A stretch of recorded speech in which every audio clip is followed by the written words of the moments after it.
Red line اسلام آباد studio سے پاکستان ایک خطرناک سیاسی جنگ کی حالت میں چلا گیا ہے۔ پاکستان تحریک انصاف کا اگر آپ پوائنٹ آف ویو جانیں تو وہ آپ کو بتائیں گے کہ حالات اب بالکل ہاتھ سے پھسلتے جا رہے ہیں۔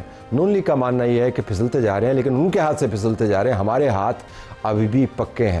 تو آج ہم خطرناک سیاسی جنگ کے اوپر بات کریں گے۔ سینیٹر رانا ثناء اللہ خان صاحب ہمارے پاس موجود ہیں اس وقت، وزیر اعظم کے مشیر برائے سیاسی و عوامی امور۔ آپ کا بہت شکریہ جی۔ رانا صاحب کے بعد ہم بات کریں گے پاکستان تحریک انصاف کے ایم این اے سے شفقت عباس۔ ان کا ایک اپنا پوائنٹ آف ویو ہے، پارٹی کو وہ کہاں پر لا کے کھڑا کر دیا، بند گلی میں چلے گئے ہیں، لیکن ان کا ماننا یہ ہے جی کہ بس اب ہم جدوجہد مسلسل میں ہیں۔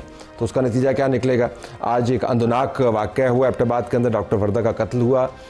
ذاتی اس کے اندر لالچ کا عنصر ہے، یہ بہت بڑا جرم ہے، لیکن جس انداز سے قتل ہوا اس سے آپ کو پتہ چلے گا کہ معاشرتی رویے کیا بن گئے ہیں۔ تو اس کے اوپر ہم آپ کو ایک ٹویٹ سنوائیں اور دکھائیں گے۔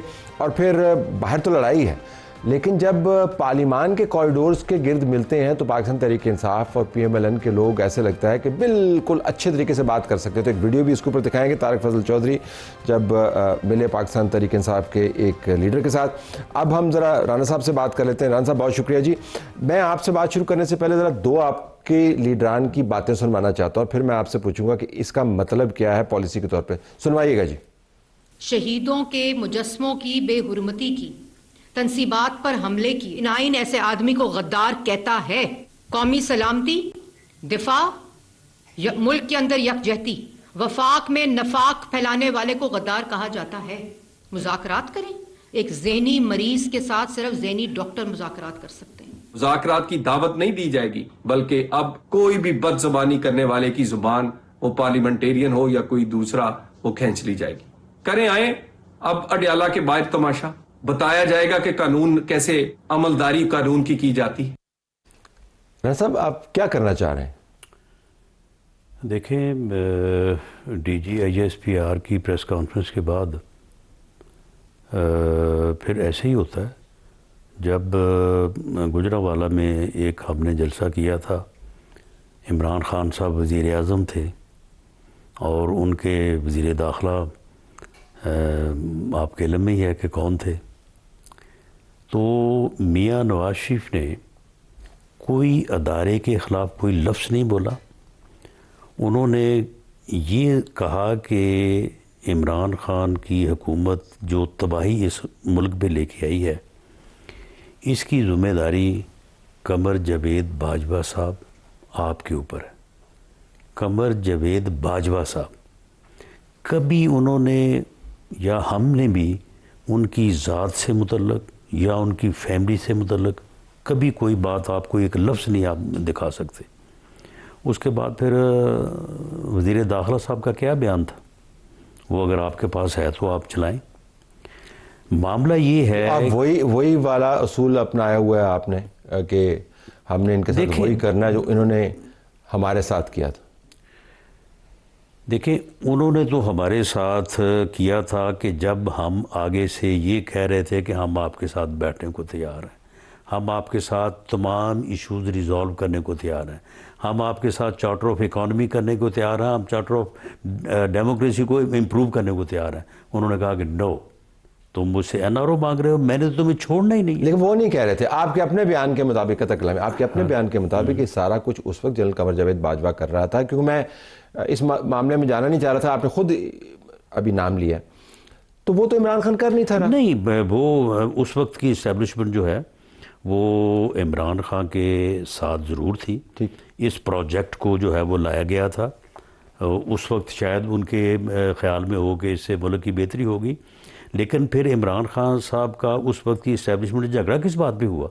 صرف اس بات پہ ہوا کہ عمران خان صاحب کا یک نکاتی ایجنڈا تھا کہ میں نے اپنے مخالفین سیاستدانوں کو چھوڑنا نہیں ہے، میں نے ان سب کو جیلوں میں ڈالنا ہے، سب کو جو ہے وہ سزائیں دلوانی ہے، مجھے جو سزا دلوانا چاہتے تھے وہ بھی آپ کے علم میں ہے، اور یہ ان کا ایجنڈا تھا۔ اس آپ کا بھی ایجنڈا بھی ان کی لحاظ یہ لگتا ہے نہ ہمارا بالکل جیلوں میں رکھنا ہے، زبان کھینچنی ہے، ذہنی مریض ہیں، وہ ذہنی مریض تو وہ ہمیں کہتا ہے، تو اس کے جواب میں اگر ہم کہہ دیں، دیکھیں اس کا یہ ایجنڈا تھا، اس ایجنڈے پہ اسٹیبلشمنٹ نے اس کا ساتھ نہیں دیا، اور اسٹیبلشمنٹ سے لڑائی اس کی اسی بات پہ ہوئی ہے آپ چلے جائیں, آپ اس وقت کی جو گفتگو ہے اس کا یہ کہنا کہ دیکھیں جی گھر میں چور ہیں, گھر میں ڈاکو ہیں, اور چوکیدار کہہ رہا ہے کہ میں آگے گولی نہیں چلاؤں گا, تو پھر وہ کس بات کا چوکیدار ہے؟ وہ چور ڈاکو ہمیں کہہ رہا تھا, اور چوکیدار کہہ رہا تھا وہ اسٹیبلشمنٹ کو کہ آؤ تو آگے ان کو جو ہے وہ مارو. تو اس بات پہ اس کا اسٹیبلشمنٹ جھگڑا ہوا. آج بھی وہ اسی بات پہ بیٹھا ہے کہ اسٹیبلشمنٹ کو بلیک میل کرے, اسٹیبلشمنٹ کے خلاف اتنی زیادہ جو ہے وہ نفرت اور بغض یعنی اپنائے کہ وہ بلیک میل ہو کے اس کا ساتھ دیں, اور وہ ان کے ساتھ جو ہے وہ دوبارہ برسے اقتدار آئے اور آگے یہاں سے تمام پولیٹیکل جماعتوں کو, سیاستدانوں کو ختم. یہ تو ہو گیا ایک بندہ, ایک ہی ایجنڈا, ایک بندہ ایک ایجنڈا. لیکن اب خیبر پختونخوا کے اندر جو جلسہ ہوا آپ نے دیکھا ہوگا, اس کے اندر جو زبان استعمال کیا آپ نے دیکھا ہوگا, اس میں ایم این ایز موجود ہیں, اس کے ایم پیز موجود ہیں, اس کے اندر چیف منسٹر موجود ہیں. تو اب وہ زبان جس کے اوپر عمران خان کے بارے میں اب یہ طے ہو گیا کہ ہم نے نیشنل سیکورٹی تھریٹ ہے, یہی چیز پھر آپ تمام جماعت پہ لاگو کریں گے نا؟ نہیں, سن لیں نا, تمام جماعت کے اوپر کیوں لاگو ہوگی؟ جو ساری گالیاں دے رہے ہیں ان کی طرف سے, کون نہیں دے رہا آپ کے اپنے بیان کے مطابق؟ نہیں, سن لیں, M Q M Altaf Hussain کیا کرتا رہا ہے؟ وہ مسلسل وہ 4-5 سال اسی یا اس سے ملتے جلتے ایجنڈے پہ رہا, اور اس کی جماعت بھی جو ہے وہ کوئی انڈر پریشر, کوئی جو ہے وہ رواداری کے تحت جو ہے وہ اس کے ساتھ چلتے رہے. ایم کیو ایم صوبہ نہیں چلا رہی تھی, سن لینا, تمام پاکستان سے ووٹ نہیں لیے تھے, زیادہ سیٹیں نہیں دی تھیں. نہیں تو پھر مجھے بتائیں نا کہ 4.5 کروڑ کی آبادی ہے کے پی کے کی, اس کا 1% جو وہ 4.5 لاکھ بنتا ہے. کتنے تھے لوگ کل وہاں پہ؟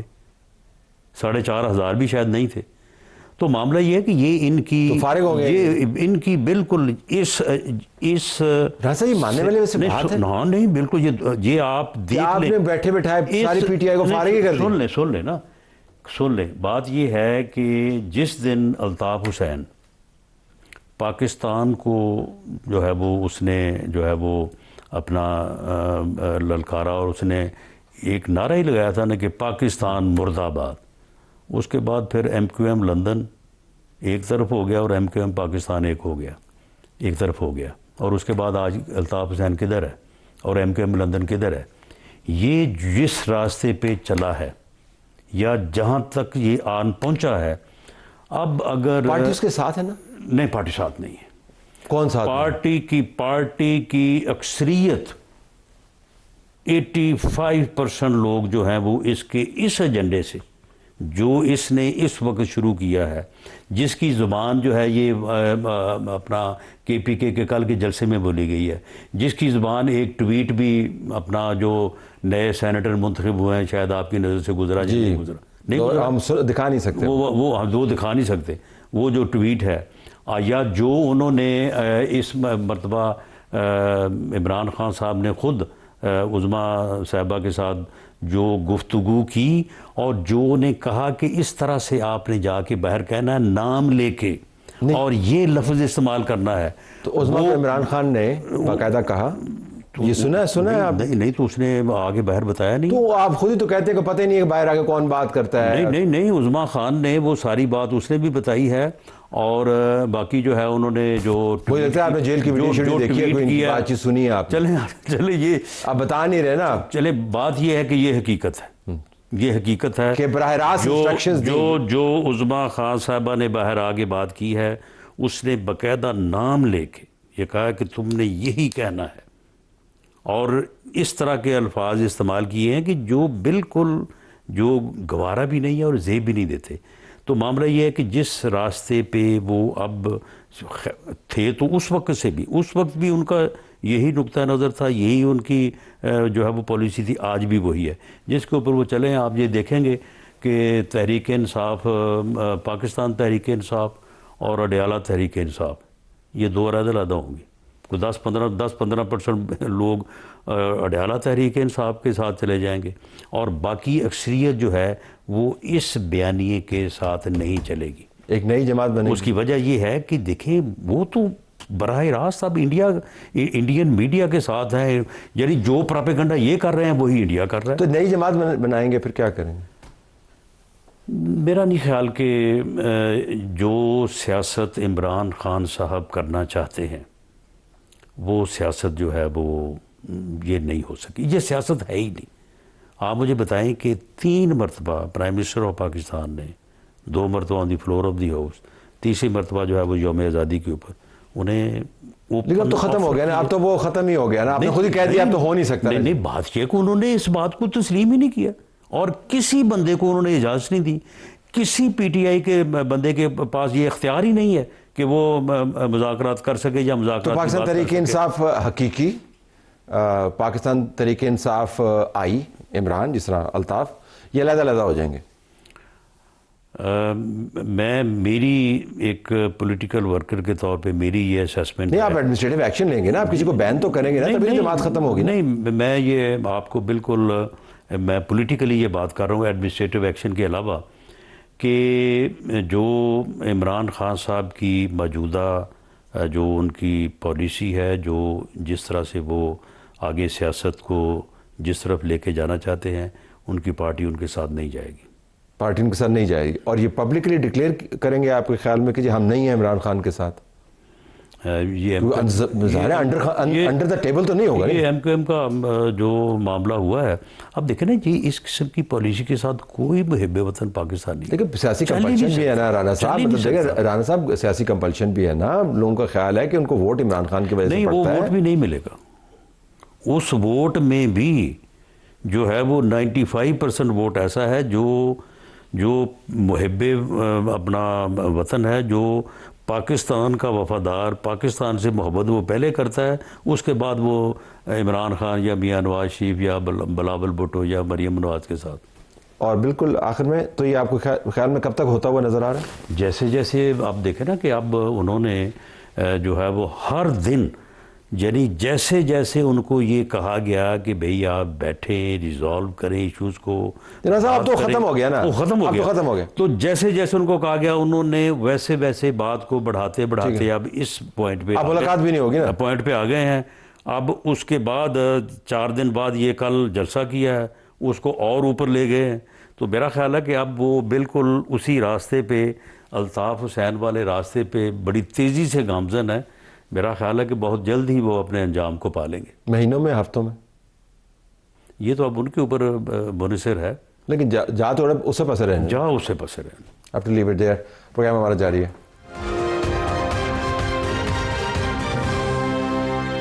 شفقت عباس صاحب ایم این اے پاکستان تحریک انصاف کی طرف سے، بہت شکریہ شفقت صاحب، آپ نے ہمیں جوائن کیا. ابھی رانا صاحب جس سیٹ پہ آپ تشریف فرمائے بیٹھے ہوئے تھے، وہ کہہ رہے تھے کہ پاکستان تحریک انصاف میں سے 80-85% لوگ جو ریاست مخالف اور گندی زبان کے استعمال والا بیانی ہے، اس کے حق میں نہیں ہے عمران خان کے.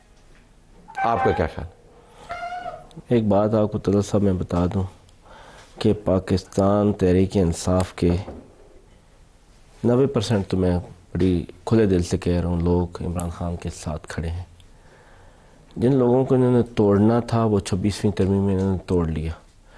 اگر کوئی 26ویں ترمیم کی چکی سے پس کے باہر آ گیا نا، اب وہ بھول جائیں کہ وہ عمران خان کے ساتھ نہیں، چاہے وہ جیسی مرضی سیاست کا حکم آپ کو دے، گالیاں نکلوائے، جو مرضی باتیں کرے. میں تھیوریٹیکل بات کر رہا ہوں، میں نہیں مانتا کہ جو ہو رہا ہے. آپ کو جو کہے گا آپ کریں گے. پھر میری بات سنیں، یہاں پہ عمران خان صاحب جیل میں ہیں پچھلے 2.5 سال سے، اور جیل بھی ایسی ہے جو کسی لیڈر نے آج تک نہیں کاٹی، اور قید تنہائی بھی اس قسم کی ہے جو کسی نے آج تک برداشت نہیں کی. 500 ملاقاتیں ہوئی ہیں، اس طرح نہ کریں نا.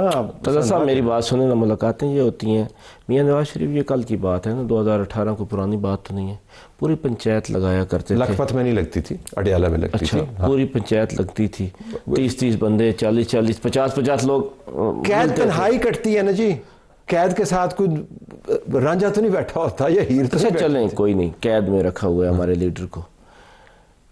اب دوسری سائیڈ پہ ذرا زبان دیکھیں فیصل واڈا صاحب کی، ذرا زبان دیکھیں باقی لوگوں کی، وہ کیا کیا ان کی زبان سے وہ الفاظ نکل رہے ہیں. تو آپ اس کو ختم کر سکتے تھے، اور منسٹرز نے آپ کے بارے میں کوئی زبان استعمال نہیں. میں یہ کہہ رہا ہوں کہ جو کچھ کل کے پی جلسے میں برداشت اور تحمل کا مظاہرہ کیا گیا. آپ نے پلے کارڈ دیکھے ہیں وہاں پہ جو اٹھائے ہوئے تھے؟ میں نے پلے کارڈ نہیں دیکھے. میں عوام کی بات نہیں کر رہا, میں بات کر رہا ہوں لیڈران کی. جس طرح سہیل افریدی صاحب کا میں نے سنی ہے گفتگو, میں نے کسی اور کی نہیں سنی. میں امید نہیں کر رہا تھا.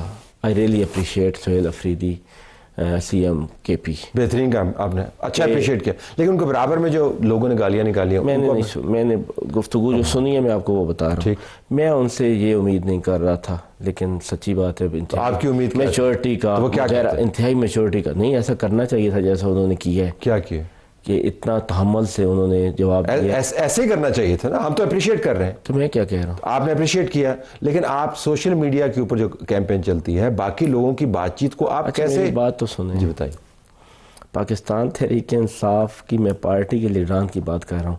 اب سوشل میڈیا کے یہاں پہ پتہ نہیں کتنے جعلی اکاؤنٹ بھی بنے ہوئے. نہیں, آپ کے آفیشیل اکاؤنٹ سے اس طرح نہ کریں نا. دیکھیں, آفیشیل اکاؤنٹ کو پوری طرح آن کرتے ہیں. نہیں آن کرتے. آپ کی جماعت P T I official account جو عمران خان اور P T I official accounts کو آن نہیں کرتی. آپ بیرسٹر غور صاحب, جس کو اب الیکشن کمیشن ریکگنائز نہیں کرتا, 12 کہہ چکے ہیں کہ ہم اس کو ریکگنائز نہیں کرتے. آفیشیل اکاؤنٹ ہے, ٹھپا لگا ہوا ہے, بلو ٹک والا ہے. میں تو عمران خان صاحب کی اگر بات کر رہے ہیں تو میں تو اپنے لیڈر کے ساتھ کھڑا ہوں.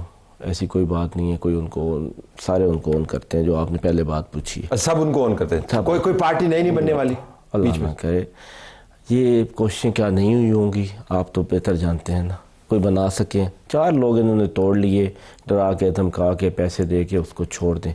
ان جو رہ گئے ہیں یہ 93 سے شروع ہوئے تھے, 73-4 تک ہیں. ہم بھی کچھ دنوں میں جانے والے ہیں.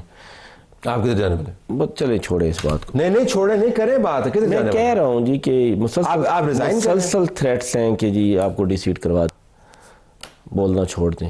تو اس لیے دیکھیں, اگر آپ کہہ رہے ہیں آپ جا رہے ہیں تو آپ کو لگتا ہے آپ ڈی سیٹ ہو جائیں گے؟ ہو جاؤں گا. کتنے لوگ ہمارے دیکھی آنکھوں کے سامنے ہو گئے, وہ 50-50 ہزار سے جیتے. یہ ممکنہ خدشات کا اظہار ہے یا معلومات پر مبنی ہے آپ کے؟ کچھ معلومات, کچھ خدشات. اور کتنے آپ جیسے ہوں گے جو اس میں سے گزریں گے ڈی سیٹنگ میں سے؟ میں کہہ رہا ہوں کہ وہ سارے ہی گزرنے کو تیار. ٹھیک, تو اس کے بعد کیا ہوگا پھر؟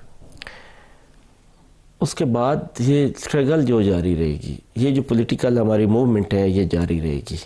ہم آئین اور قانون کی لمٹس میں رہتے ہوئے اپنا احتجاج ریکارڈ کرواتے رہیں گے. آخر ہمارا کنسٹیٹیوشن چلیں جیسی بھی حالت میں ہے, ٹوٹا پھوٹا, ہمیں اجازت تو دیتا ہے نا کہ ہم آرگنائز ہو سکیں اور ہم ایک پولیٹیکل جدوجہد کر سکیں. وہ ہم جاری رکھیں گے. پنجاب میں کہاں پہ ہے اسٹرگل؟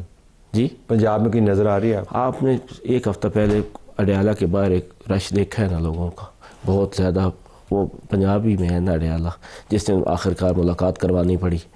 تو انشاءاللہ تعالیٰ پھر بھی ہے. لیکن اب کل تو نہیں ہوگی, کل تو کہہ دیا گیا ہے. کل جائیں گے ہم تو جائیں گے نا. آپ جائیں گے؟ ڈیفینیٹلی جائیں گے. یہ کوئی بات ہے نہ جانے والی. لیکن وہ تو ریڈ زون بن گیا وہاں پہ, دفعہ 144 ہے. کیوں جائیں گے, کس طرح جائیں گے؟ دیکھیں, ہم جائیں گے, ہمیں روک لیں, نہ جانے دیں تو ہم تھوڑا کوئی جتھا ہے مسلح, ہم تو پولیٹیکل لوگ ہیں تو ہم تو اپنی اسٹرگل جاری رکھیں گے. ہم کوئی جتھا تو نہیں ہے کہ ہم گن اٹھا کے جائیں گے. ہم نہتے جائیں گے اپنے اس ول کے ساتھ, پولیٹیکل ول کے ساتھ, اور وہاں پہ جانے کی پوری کوشش کریں گے. لیکن قانوناً آپ نہیں جا سکتے نا, کیونکہ وہاں پہ دفعہ 144 لگی. میں جتنا مرضی اپنی کارڈ استعمال کروں, اپنی پوزیشن استعمال کروں, اگر دفعہ 144 لگی ہوئی ہے, میں 6 بندے نہیں لے جا سکتا. مجھے ماننا پڑے گا نا, چاہے میں جس مقصد کے لیے بھی جا رہا ہوں. آپ تو خود وکیل ہیں, کس طرح جا سکتے ہیں؟ چلیں ہم یہ کوشش جو ہے جائیں گے تو صحیح ہے, مجھے پتا ہے, لیکن میں جاننا چاہ رہا ہوں کہ قانوناً آپ کیسے جائیں گے پھر وہاں پہ, آپ کس طرح جسٹیفائی کریں گے؟ اچھا, مجھے اتنا صرف بتا دیں کہ کیا 144 کب لگ سکتی ہے اور کب لگائی جا سکتی ہے, اس کی بھی کچھ لمیٹیشن رکھنا ہے. ڈالتے ہیں جب اب لوگوں کی زندگی کے اندر. اچھا, تو سڑکیں بند ہوتی ہیں. میں یہ کہہ رہا ہوں کہ جب بھی آپ یعنی کہ کوئی بھی پولیٹیکل پارٹی یہ کنسٹیٹیوشن کو کیوں نہیں تبدیل کر دیتے؟ بڑی بڑی تبدیلیاں انہوں نے کر لی ہیں, اس کا حلیہ بگاڑ کے رکھ دی ہے سارے کے سارے. آپ کا نام ہے اس لسٹ میں جو وہاں پہ جا رہے ہیں؟ نہیں, میرا نام تو پھر آپ وہاں پہ کیا لینے کے لیے جانا ہے؟ جی, وہاں پہ کیوں جائیں گے؟ ہم جائیں گے ان لوگوں کو سپورٹ کرنے کے لیے جن کے نام ہیں کہ ان کی ملاقات کروائی جائے. ان کو سپورٹ کرنے کی جانے والا کون سا کاز ہے آئینی طور پہ جو آپ کو حق؟ میں ویسے جاننا چاہ رہا ہوں, لوگوں کے لیے جاننا چاہ رہا ہوں. بتاتا ہوں میں آپ. بتائیے. ہم ایک پولیٹیکل پارٹی ہیں, ہمارے لیڈر کو جیل میں رکھا ہوا ہے, سزا ہوئی ہے, مجرم ہے. چلو مجرم ہے, میں کو کہہ رہا ہوں, اور ملاقات ان کا حق ہے. ٹھیک ہے. بول دیں 100% ہے نا. اور میں آپ سے زیادہ مرتبہ کہہ چکا اپنے پروگرام کے جب ان کا رائٹ انفرینج ان ہوگا, 6 بندوں سے جن کے نام دیے ہیں, یس انفرینج ہوگا جب ان کا رائٹ, تو ہم اس کے لیے احتجاج کریں گے. ہم احتجاج کرنے جا رہے ہیں. سو آپ ہم باہر کھڑے ہوں گے, جب ملاقات سے وہ انکار کریں گے تو ہم اس کے بعد احتجاج کر سکتے ہیں نا کہ یہ 6 بندے آئے تھے جن کو آپ نے جن کے ہم نے نام دیے ہیں, ان کی ملاقات کروائیں. ٹھیک. اچھا, اب بالکل آخر میں اگر فرمائیے تو آپ نے ہمیں بتایا کہ ایک تو پارٹی میں سے کوئی پارٹی نہیں نکل رہی, Never. تمام لوگ جو ہیں اسی بیانیے کے ساتھ کھڑے ہوئے ہیں جو آپ کا لیڈر آپ کو دے رہا ہے, اور جو لوگ تھوڑے سے توڑنے تھے وہ توڑ لیے اور کوئی جا نہیں رہا, اور آپ یہ فرما رہے ہیں کہ عین ممکن ہے کہ آپ سمیت چند اور لوگوں کو ڈی سیٹ کر دیا جائے, یہ ممکن ہے, اور بعد میں اسٹرگل آپ کی جاری رہے گی. میں دوبارہ پنجاب کی طرف آنا چاہوں گا. وہ تو پنجاب بہت بڑا صوبہ ہے اور آپ نے سیٹیں اپنے بیان کے مطابق وہاں سے بہت اٹھائی ہیں, آپ کی حکومت بھی یہاں پہ رہی ہے, اور پنجاب کے نمبرز آپ کے بڑے اچھے لگتے ہیں. میں واقعتاً جاننا چاہوں گا کہ پارٹی نے ایسا کیا کیا ہے کہ پنجاب کے اندر سے جس قسم کی تحریک کے بارے میں آپ ہم بتاتے رہتے ہیں وہ نہیں اٹھ پائی, کوئی ایک اسیسمنٹ ہمیں کر کے دینا چاہوں. میں کہ یہ آپ کو بتا دوں کہ جو کچھ پنجاب کے لوگوں کے ساتھ ہوا ہے, پھر وہ ایک کہانی ہے اور ریپیٹ کر کے نا, اب تو سچی بات ہے اچھا بھی نہیں لگتا کہ وہ ہم نے وہ فسطائیت برداشت کی ہے, ہمارے ورکرز نے وہ فسطائیت برداشت کی ہے. اس طرح سیل اور پیک کر دیا جاتا ہے پنجاب کو, اور پھر وہ گرفتاریاں. لیکن اس کے باوجود 26 نومبر کو پنجاب کے بہت لوگ آئے یہاں پہ, میرے سمیت, اور پنجاب کے لوگوں نے ابھی آ بھی رہے تھے, پھر آگے گولی چل گئی اور ایک علیحدہ ہم لوگ. اب بھی جب بڑی کال بھی ہوگی تو پنجاب بھرپور نکلے. بڑی کال کون دے گا؟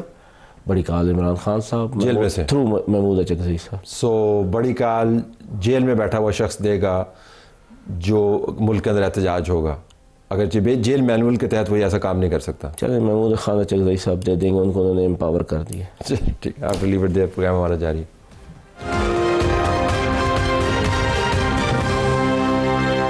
گمبھیر صورتحال ہے. اگر آپ نے پروگرام کا پہلا حصہ دیکھا ہے, امید کرتے ہیں آپ نے دیکھا ہوگا, تو آپ کو پتہ چلے گا کہ صورتحال کتنی خراب ہے. منیب فاروق صاحب صحافی تجزیہ کار, احمد بلال محمود صاحب سربراہ پلڈائٹ تجزیہ کار, دونوں ہمارے پاس موجود ہیں. کوئکلی بلال صاحب, یہ جو جھکاؤ ہے اور بہاؤ ہے حالات کا, ہم نے برے حالات پہلے بھی دیکھے ہیں, لیکن میں آپ کے ٹویٹس دیکھ رہا تھا, اب لگتا ہے کہ شاید یہ اس سے بھی 2-4 ہاتھ آگے ہیں. یہ کہیں پر آپ کو رکتا ہوا نظر آ رہا ہے یہ سارا معاملہ؟ شکریہ طلعت صاحب. بظاہر تو نہیں لگتا کہ کوئی رکتا ہوا نظر آئے, کیونکہ چیزیں اتنی اس لیول پہ جا چکی ہیں جس کو لوگ کہتے ہیں نا پوائنٹ آف نو ریٹرن. لیکن ایسے بھی ہوتا ہے کہ جب یہ چیزیں بالکل آخری لمحے پہ پہنچ جاتی ہیں تو برنک سے واپس آتے ہیں, کیونکہ دونوں سائڈوں کو یہ احساس ہوتا ہے کہ اس میں ہم دونوں کا نقصان ہے, تو پھر چیزیں کچھ امپروو ہونا شروع ہوتی ہیں. میرے خیال میں عمران خان صاحب کو بھی خیال یہ تھا کہ چیزیں شاید اس سطح تک نہ جائیں اور وہ اپنا دباؤ بڑھاتے چلے جائیں. تو میرے خیال ہے ان کو بھی ایک سٹیج آ گئی ہے کہ اب محسوس ہوا ہوگا کہ اس کے بعد تو پھر نیچے ہی گرنا ہے برنک سے. تو میرا خیال ہے ایک ہلکی سی مجھے امید ہے, کوئی اس کی بظاہر لاجک نہیں ہے, لیکن ایک چھٹی سینس ہے جو کہتی ہے کہ شاید آخری موقع پہ وہ واپس آئیں اور کوئی راستہ نکال لیں. اور ورنہ تو اس حد تک کا استعمال ہو چکا ہے زبان کا, اس کی وجہ سے مجھے نہیں لگتا کہ اب کوئی امکان ہو, کیونکہ غصہ جس قدر ہے وہ ہمیں D G I S P R کی پریس کانفرنس پہ نظر آ گیا. منیب, ابھی بلال صاحب کو آپ نے سنا, وہ کہہ رہے ہیں کہ دونوں سائڈز, جب ہم بیانیہ سنتے ہیں تو کیا واقعتاً دونوں سائڈز ہیں اس سارے معاملے میں, یا صرف ایک ہی سائڈ ہے جس نے ڈیسائیڈ کرنا ہے کیا ہوگا؟ بہت شکریہ دل صاحب. میں سمجھتا ہوں اگر پریکٹیکل پرپزز کے لیے دیکھا جائے تو ایک ہی سائڈ ہے, جو وہ ہے پاکستان کی حکومت کی یا پاکستان کی اسٹیبلشمنٹ کی جو سائڈ ہے, انہوں نے ہی ڈیسائیڈ کرنا ہے. اور یقین مانیے مجھے جو D G I S P R کی پریس بریفنگ تھی, اس کے اندر جو کچھ بھی ہوا اور جو انہوں نے بیان کیا, مجھے اس پہ حیرت نہیں ہوئی, نہ ہی میں حیران ہوا, کیونکہ گاہے بگاہے میں یہ عرض کرتا رہا ہوں کہ یہ وہ امپریشن ہے جو کہ آج کی اسٹیبلشمنٹ کے اوپر عمران خان صاحب کا ہے. اور وہ دو چیزیں ہیں, ایک یہ کہ عمران خان ایک ناقابل اعتماد اور انتشاری سیاستدان ہے, ایک وہ ان کا یہ بالکل کنسیڈرڈ اوپینین ہے. دوسرا یہ کہ ان کی جو جماعت ہے وہ بھی ایک انتشاری جماعت ہے اور یہ ملک کے خلاف ہے. تو بلال صاحب آپ نے پوائنٹ آف نو ریٹرن کی بات کی, یہ کیا ہوگا ممکنہ طور پر اگر حالات اس طرح کرتے رہے آپ کے خیال میں؟ ذرا سناریو تو کھینچیے گا, تمام تاریخ ہمارے سامنے ہے, دنیا کے حالات بھی ہمارے سامنے ہیں. میں جاننا چاہوں گا کہ آپ کے ذہن میں پوائنٹ آف نو ریٹرن کی تصویر کیا ہے؟ پوائنٹ آف نو ریٹرن یہ ہے کہ جو اب کنارے پہ کھڑے ہوئے ہیں, اور اگر عمران خان صاحب اور ان کی پارٹی کوئی ایسا اشارہ نہیں دیتی کہ وہ حکومت سے بات چیت کے لیے تیار ہیں, اور -1 کی آپشن باوجود اس کے کہ وہ قبول نہ کریں, لیکن اس کے اوپر کوئی بہت اصرار بھی نہ کریں کہ پہلے یہ مانیں کہ -1 نہیں کہا جائے گا, تو وہ میرے خیال میں ایک ریٹرن کا آغاز ہو سکتا ہے. لیکن اگر یہ پوائنٹ آف نو ریٹرن ہوگا تو پھر میرے خیال میں اس کا سیناریو ایسے ہوگا کہ خیبر پختونخوا میں پھر گورنر راج لگے گا, اور اس کے بعد خیبر پختونخوا میں بھی جو لوگ حکومت کی مخالفت کر رہے ہیں, آرم فورسز کی مخالفت کر رہے ہیں, ان کو پھر چن چن کے ان کے خلاف مقدمے بنیں گے, گرفتار کیے جائیں گے. ان کے ساتھ وہی ہوگا جو باقی صوبوں کے اندر کچھ عرصہ پہلے ہوتا رہا ہے, اور اس کے بعد میرے خیال ہے عمران خان صاحب پہ بھی دباؤ بڑھ جائے گا, ان سال ملاقاتیں بند ہو جائیں گی, اور ان کے خلاف جو مقدمے کچھ عرصے سے پینڈنگ سنتے ہیں چلے آ رہے ہیں, خاص طور پہ 9 مئی کے حوالے سے, وہ بھی ایکٹیویٹ ہو جائیں گے. تو وہ اس ساری جو لڑائی ہوتی ہے ہاتھیوں کی, اس کے اندر بہت سا گھاس پھوس جو ہے وہ تباہ و برباد ہوتا ہے. تو ملک کی اکانومی بھی برباد ہوگی, ملک کے امن و امان بھی برباد ہوں گے, لوگ بھی بہت سفر کریں گے اس دوران, اور پتہ نہیں یہ سلسلہ کتنے سال چلے گا. منیب, آپ کا جو تصور ہے پوائنٹ آف نو ریٹرن میں کیا کیا ہو سکتا ہے؟ پارٹی بین ہو سکتی ہے, کیا ہو سکتا ہے؟ طارق صاحب, میں سمجھتا ہوں یہ پارٹی بین اور یہ جو چیزیں ہیں یہ شاید ہوں گی, لیکن ان میں سے پہلے کوئی آئینی ترمیم ایک لائی جائے گی, اور اگر کچھ نقطوں کو ہم درست جوڑ پائیں تو شاید ایک اور آئینی ترمیم لائی جائے گی. جی, کیونکہ کچھ نقطوں کو اگر ہم جوڑ پائیں تو شاید جو دیر از اے لائکلیہڈ جس کی مجھے کچھ اندازہ ہو رہا ہے کہ شاید جو آرٹیکل 234 ہے جس کے تحت صوبے کے اندر آپ ایمرجنسی انووک کرتے ہیں, یعنی گورنرز رول لگاتے ہیں, اس کے اندر بھی اس کی کوئی ٹویکنگ کی جائے گی. اس میں ایک جو پارلیمان والا سارا ایلیمنٹ ہے شاید اس کو تبدیل کر کے وہ سارا معاملہ آئینی عدالت میں لے جایا جائے. یعنی ایوری ٹائم اگر کچھ انووک کرتے ہیں اس آرٹیکل کو, اور پریزیڈنٹ ٹو ہز ایسٹیمیشن کرتے ہیں پروکلیم ایمرجنسی, تو اس کی ویٹنگ کا جو پروسیس ہے یا اس کی ایکسٹینشن کا جو پروسیس ہے وہ آئینی عدالت کے پاس چلا جائے پارلیمان سے نکل کے. اگر تو یہ سوچ کا پایہ تکمیل تک پہنچ گئی تو پھر آپ کو اندازہ کر سکتے ہیں, کیونکہ دیکھیے جو عام طور پہ ایمرجنسی پروویژنز ہیں وہ ٹیمپریری حل ہے, وہ کوئی پرماننٹ سولوشن تو نہیں ہے انلیس کہ آپ اس کو تبدیل کریں. تو جو یہاں حالات لگ رہے ہیں, اگر تو حالات کوئی تصویر کی طرف چلے گئے پھر تو ٹھیک ہے, لیکن اگر یہی الٹیمیٹلی کرنا ہے تو پھر تو لمبے عرصے تک چلانا ہے, اور پھر اگر لمبے عرصے تک چلانا ہے تو اس کے لیے پھر ایسے تو نہیں ہو سکتا کہ ہر 2 مہینے بعد جوائنٹ ہاؤسز کے سامنے رکھے اور 6 مہینے گزارنے کے بعد آپ پھر بیک ٹو اسکوائر 1 بیٹھے ہوئے ہوں. لہٰذا کچھ کرنے کے لیے پھر کچھ اور چیزوں کو بھی بیچ میں شامل کیا جا سکتا ہے. بلال صاحب, نون لیگ کے لیے تو آپ کے خیال میں یہ کوئی چیلنج ہے, کیونکہ یہ سارا کام انہوں نے ہی کرنا ہے؟ جی ہاں, نون لیگ بہت سے ایسے کام کرتی رہی ہے ماضی قریب میں جو بڑے چیلنجز تھے, لیکن ان چیلنجز سے وہ نپٹے ہیں, ان کے الزامات بھی برداشت کیے ہیں اور کر رہے ہیں. تو میرے خیال میں وہ یہ کام بھی کر گزریں گے. اور آرٹیکل 234 کی بات بالکل ٹھیک کہی منیب صاحب نے کہ یہی راستہ ہوگا گورنر راج کا, اور اگر اس میں ترمیم نہ بھی کی جائے, کیونکہ میرے خیال میں انسرٹنٹی کی جو کیفیت آئینی عدالت میں ہو سکتی ہے, اتنی ہی انسرٹنٹی کی کیفیت شاید پارلیمنٹ میں ہو سکتی ہے. پارلیمنٹ میں سمجھتا ہوں شاید نسبتاً کم ہو, تو پارلیمنٹ کے ذریعے سے اگر 2 مہینے کی 3 دفعہ کر لیا جائے 6 مہینے, تو اس 6 مہینے میں بہت سی پولیٹیکل انجینئرنگ بھی ہو سکتی ہے, اور نہ بھی ہو تو تھوڑا سا وقفہ دے کے 2-3 ہفتوں کا یہ پھر عمل دہرایا جا سکتا ہے. یہ بہت فنی لگے گا اور بہت عجیب لگے گا, اور بعض لوگ اس کو ناقابل قبول کریں گے, لیکن بہرحال یہ آئینی ہوگا. تو یہ کام تو ہو سکتا ہے. لیکن یہ بھی عین ممکن ہے کہ آئینی ترمیم کر کے اس کو مزید ذرا لانگ ٹرم کے لیے قابل قبول بنایا جائے. لیکن آغاز اس کا گورنر راج سے ہوگا اور خیبر پختونخوا میں ایک وسیع پیمانے پہ میرے خیال میں اکاؤنٹیبلٹی کے پروسیس سے ہوگا.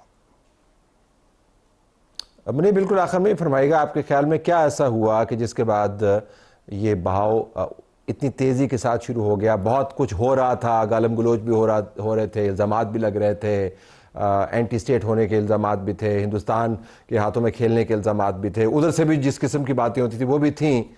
لیکن بریفلی اگر آپ بتائیں کہ کیا تھا وہ، کون سا تنکا تھا جس نے اس اونٹ کی کمر توڑ دی؟ صاحب میں ذاتی طور پر سمجھتا ہوں کہ جو آخری ملاقات تھی عظمیٰ خان صاحبہ کی عمران خان صاحب سے، عام تاثر یہ ہے کہ جی وہ وجہ بنی ہے. دیکھیے اس ملاقات کی ویڈیو اور آڈیو ریکارڈنگ موجود ہے، بلکہ میں آپ کو پہلے بھی عرض کیا تھا ان کا ٹرانسکرپٹ بنتا ہے ہر ملاقات کا، کس نے کیا کہا، ود اوبویسلی نام کے ساتھ ہوتا ہے، کس نے یہ کہا، اس نے یہ کہا، اس نے یہ کہا. اچھا اس میں انٹرسٹنگ ایلیمنٹ یہ ہے کہ خان صاحب واقعی بہت جیسے ہوتا ہے نا کہ اضطرابی کیفیت کے اندر تھے. جیسے جس طرح آپ کہتے ہیں کوئی شخص شدید غصے یا پیک ہو جب فرسٹریشن کی اس کے اندر، اور پھر وہ مختلف باتیں اس میں شاید ہم کہہ سکتے تھوڑی بے ربط گفتگو بھی انسان کر جاتا ہے. لیکن ان کا جو غصے کا ایلیمنٹ تھا وہ ڈائریکٹڈ تھا ٹورڈز پاکستان ملٹری اسٹیبلشمنٹ جو اس وقت ہے. لیکن یہ اکیلی وجہ نہیں بنا. دیکھیے جو ریسنٹلی ہوا ہے اس کے اندر پھر جس طرح سے کچھ چیزیں ہوتی رہی ہیں، پہلے بھی وہ پینٹ اپ ہوتی رہی، اکٹھے ہوتی رہی، اور یہ موقف ایونچولی آنا تھا ہی. اور اس کا جو ایک ایلیمنٹ ہے وہ یہ کہ کیونکہ پاکستان تحریک انصاف کے کچھ دوستوں کو یہ امید تھی کہ جیسے پاور پیک کر رہی ہے، جو جیسے یہ تھوڑا کمزوری کی طرف جائیں گے تو ہم just keep attacking and one day you will succeed, وہ والا کام بالکل ختم ہو گیا ہے. اور آپ کو پتا ہے فوج میں تو ہے کہ وہ ایک اس کو 5 سال کی سرٹنٹی ہے. فیلڈ مارشل آصف منیر صاحب ہیں، سی ڈی ایف بھی وہی ہے، تو فوج میں تو ایک تسلسل آپ کو نظر آ رہا ہے فور دا نیکسٹ 5 ایئرز. اور یہ بھی میں آپ کو بتا دوں یہ جو آپ نے بات کی بالکل پروگرام کو کلوز کرتے ہوئے کہ یہ جو آپ نے بات کی کہ جو گفتگو ہوئی ان کی رات ابھی رانا سناللہ نے میرے پروگرام میں ایگزیکٹلی یہی بات ہمیں بتائی کہ یہ عمران خان کے انسٹرکشنز پر ہوا. آپ دونوں کا بہت شکریہ. حالات بہرحال دوبارہ سے جو ہیں وہ موومنٹ کرتے ہوئے آپ کو نظر آ رہے ہیں. اسٹیبلٹی آپ کو شاید اس طرح کی نظر نہیں آئے جس قسم کی ہمیں امید تھی. ہم ناظرین اس وقت آپ کو ایک ٹویٹ دکھانا چاہتے ہیں اور سنوانا چاہتے ہیں. ڈاکٹر وردہ کا مرڈر ہوا، عوامی ایشو ہے. قتل ہوتے ہیں پاکستان میں، پہلا قتل نہیں ہے، لیکن جس طریقے سے قتل ہوا، جو ڈیبیٹ شروع ہوئی، بہت ہی اندوناک واقعہ ہے. سنیے عوام اس کے اوپر کیا بات کر رہے ہیں. ایبٹ آباد ڈی ایچ کیو کی وہ لیڈی ڈاکٹر جو 4 دن پہلے اغوا ہوئی تھی، آج اس کی لاش مل گئی. ایک ڈاکٹر، ایک بیٹی، ایک انسان جو ڈیوٹی پر جانے بچانے نکلتی تھی، خود اس نظام کی بے حسی کی بھینٹ چڑھ گئی. یہ صرف ایک قتل نہیں، یہ پورے سسٹم کی ناکامی کا اعتراف ہے. یہ واقعہ ہمیں جھنجھوڑتا ہے کہ ہمارا نظام تحفظ دینے کے قابل نہیں رہا. 4 دن تک ایک ڈاکٹر لاپتہ رہی، مگر کوئی ہنگامی حرکت میں نہ آیا. کوئی مؤثر سرچ آپریشن نہیں، کوئی تیز رفتار انویسٹیگیشن نہیں، کوئی فوری ریسکیو نہیں. اس ملک میں ڈاکٹر صرف مریضوں کی جان نہیں بچاتے، وہ خود اپنی جان بھی روزانہ داؤ پر لگاتے ہیں. بہت زبردست طریقے سے انہوں نے اس قتل کے مختلف پہلوؤں کو اجاگر کیا. آخر میں ویڈیو دکھاتے ہیں. معاملات خراب تو ہیں، لیکن جب کوریڈور میں ملتے ہیں تو پھر جنید اکبر اور ڈاکٹر طارق فضل چودھری کیا بات کرتے ہیں. آپ بھی جا رہے ہیں؟ ہم یہاں میٹنگ کر رہے تھے. ہم نے کہا یہ حکومت کا رویہ تو دن پر دن بدتر ہوتا جا رہا ہے. جو ہے الیکشن بھی ہم سے لے کے گئے اور پھر ہم پہ دروازے بھی بند کر رہے ہیں. فورم وہاں پہ بند کر رہے ہیں، اکٹھے ہو کر. تو یہ آپ ظلم بند کر لیں تو ہم سوچ لیں گے اس پہ انشاءاللہ. بند ہو جائے گا پر اپنے رویے تھوڑے ٹھیک ہے. تو آپ نہ جانے کیا ہوتا ہے جب جلسوں میں جاتے ہیں یا پریس کانفرنس کرتے ہیں تو رویے بھی بدل جاتے ہیں اور ٹون بھی بدل جاتی ہے. بہرحال یہی حالات ہیں. آج یہی کچھ. اجازت چاہتے ہیں. اللہ حافظ.